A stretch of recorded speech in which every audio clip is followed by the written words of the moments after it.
Fala aí, galera, tudo bem? Professor Felão, de volta em mais uma mini aula de biologia para vocês curtirem aqui no canal Felon Bio. Não se esquece de se inscrever no canal e também marcar as notificações. Me siga também no Instagram, @lftuon, e no Facebook, Felipe Tuon, onde eu tenho a minha página para divulgação científica, All You Nerds Love. Tá tudo descrito aí embaixo do vídeo. Tudo bem? Bom, o tema de hoje, aula número 7, né, é a evolução humana. Um tema que também muitos alunos e muitos de vocês, espectadores, pediram para eu fazer. Então vamos conversar um pouquinho sobre a evolução da nossa espécie, né, os Homo sapiens.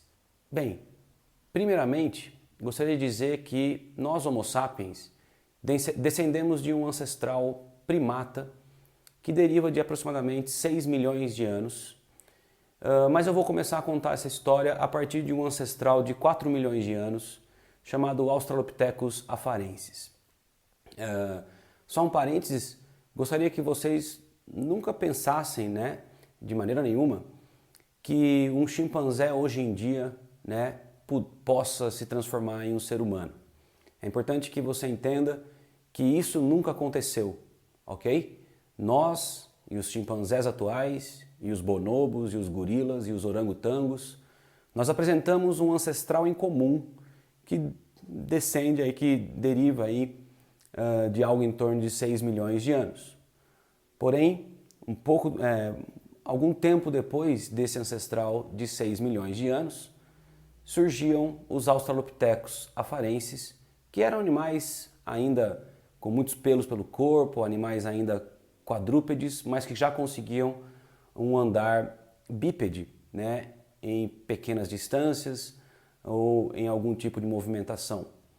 Mas é importante que você não pense que a evolução dos humanos aconteceu da noite para o dia. Em nenhum momento um chimpanzé, né, vai se transformar em um ser humano, porque a derivação de características depende de mutações e recombinações genéticas que acontecem ao longo de milhões e milhões de anos. E à medida que essas novas características vão aparecendo devido às mutações e recombinações genéticas, a natureza vai selecionando aquelas características que permitem uma melhor adaptabilidade ao ecossistema. E uma vez adaptado ao seu meio ambiente, esses seres vivos conseguem se reproduzir com mais sucesso e, portanto, conseguem passar adiante essas características, esses genes e essas transformações corpóreas. Uma vez adaptado, portanto, a evolução se faz positivamente em todas as espécies de seres vivos, como nós vimos na aula número 2 dessa série de vídeos que você pode encontrar aí no meu canal. Enfim, galera, a partir do Australopithecus afarensis, então, esse animal que ainda apresentava o andar quadrúpede, mas já tinha a capacidade de se levantar em um porte bípede, né? O que já demonstra uma certa vantagem, porque o andar bípede permite maior superfície de visão, né? O animal consegue observar distâncias maiores, se os predadores estão por perto, e consegue fugir, portanto, com certa antecedência. Isso é uma vantagem. Parece que não, mas o andar bípede também permite, por exemplo, que o animal explore o seu ambiente enquanto ele vai coletando comida. E ele não precisa parar necessariamente para comer, né, e ficar à mercê de predadores. Isso como acontece, por exemplo, com primatas superiores de hoje em dia. Chimpanzés e gorilas, eles de fato precisam parar para comer, mas os nossos ancestrais não. Então essas vantagens acabou demonstrando que o andar bípede, né, foi de fato um ponto crucial na evolução do homem. Bom, a partir de um ancestral afarensis surge na África o Australopithecus africanus e em algum momento um descendente, né, desses Australopithecus aparece com um aumento no volume da caixa craniana e, portanto, a gente aceita que um aumento na estrutura do cérebro permitiu um maior índice de inteligência. Surgia aí algo em torno de 2,5, 2 milhões de anos atrás o nosso famoso Homo habilis, o primeiro ancestral humano que temos conhecimento atualmente. É claro que muitos outros animais, outros primatas devem ter aparecido também antes até do habilis, mas o que nos mostram os fósseis, o que nos mostram, né, os estudos paleontológicos, a paleoantropologia, é que o Homo habilis até então foi o primeiro humano, o primeiro hominídeo a surgir na Terra. Na África, obviamente, mas como o próprio nome diz, Homo habilis, ele apresentava um índice de inteligência um pouco maior, ainda um animal, né, com o rosto avantajado, né, estrutura de queixo, estrutura de testa avantajados, mas um animal que já aprendeu a desenvolver ferramentas para caça, por exemplo, né, e também inteligência suficiente para buscar melhores condições de vida em outros locais da África. E assim ele foi ocupando diferentes regiões subsaarianas e foi atingindo também o norte do deserto do Saara, né, atravessando pelas regiões provavelmente litorâneas e encontrando, né, outras possibilidades de sobrevivência em outros ecossistemas. Assim, quando o Homo habilis atingiu o norte da África, ele provavelmente conseguiu cruzar, né, em direção à Ásia e à Europa. Alguns estudos mostram que o Homo habilis deu origem, né, a partir também de transformações, principalmente em volume de caixa craniana, deu origem a animais mais inteligentes, animais com melhores capacidades de adaptação, como o Homo ergaster, né? Esse animal é considerado um ancestral que teria chegado na Ásia e também na Europa, atingindo, portanto, um potencial de migração bastante amplo, né? O Homo ergaster, na Europa, ele teria dado origem ao Homo erectus, que também, né, poderia ter se desenvolvido, deve ter se desenvolvido por toda a região asiática e diferentes regiões, diferentes climas, né, diferentes condições de vida, foi tornando a sobrevivência desses animais com bastante dificuldades, porque na Europa, em comparação com a África, há condições climáticas bem mais frias e isso pode ter também limitado, né, a evolução do homem, dos humanos por toda a Europa. Bem, estamos aqui por volta de 1 milhão de anos. O Homo erectus, inclusive, foi uma das espécies de humanoides que viveu durante mais tempo no nosso planeta. Ele, como eu disse, teria chegado pela Europa e pela Ásia e pode ser, inclusive, que esse animal já tinha a capacidade de comandar, né, de controlar o fogo. A descoberta do fogo, que pode ter sido antes até do Homo erectus, ela contribuiu muito para a nossa evolução, porque o cozimento da carne, o cozimento dos nossos alimentos permitiu uma melhor digestão desses nutrientes e fez com que o nosso corpo pudesse economizar energia que seria relacionada ao sistema digestivo, e essa energia economizada pôde ser dirigida para outros sistemas, como o sistema nervoso. Talvez isso tenha propagado ainda mais o desenvolvimento do nosso cérebro e o índice de inteligência da nossa espécie. A inteligência é definida como a capacidade que os animais têm de se adaptarem às diferentes condições dos diferentes ecossistemas. E com certeza, né, essa inteligência aumentada também permitiu aos humanos entenderem que a vivência em grupos, né, cada vez maiores, e a comunicação entre os indivíduos, a socialização entre os indivíduos das mesmas tribos, né, com certeza também permitiu que o animal pudesse atingir melhores condições e maiores possibilidades de desenvolvimento. Assim, os Homo erectus podem, né, ter dado origem a alguns tipos de maior sucesso de humanoides. Aqui nesse momento, a gente pode olhar para essa lousa e a gente pode enxergar o surgimento do Homo heidelbergensis, é um nome meio estranho esse daqui, mas os heidelbergensis, eles provavelmente surgiram já na Europa como animais bastante inteligentes e com extremas condições, né, de desenvolvimento de roupas, ferramentas, cultura entre si, né, socialização e também o surgimento dos neandertalenses. Aqui eu coloquei uma flecha, né, tracejada aqui do Homo erectus, para o Homo neanderthalensis, assim como também uma flecha deriva aqui do heidelbergensis para o neanderthalensis. Alguns estudos mostram que os neanderthalenses teriam surgido, né, na Europa a partir de heidelbergensis, mas outros, né, também aceitam que na Ásia animais semelhantes ao que chamamos de neanderthalenses teriam surgido a partir de ancestrais erectus. Enfim, como vocês podem ver, a evolução humana ela é um processo sequencial de mudanças de estruturas e capacidade de inteligência. Portanto, não dá para falar que a evolução do homem aconteceu numa linha reta, né, ou aconteceu da noite para o dia. De maneira nenhuma isso pode ser aceitável.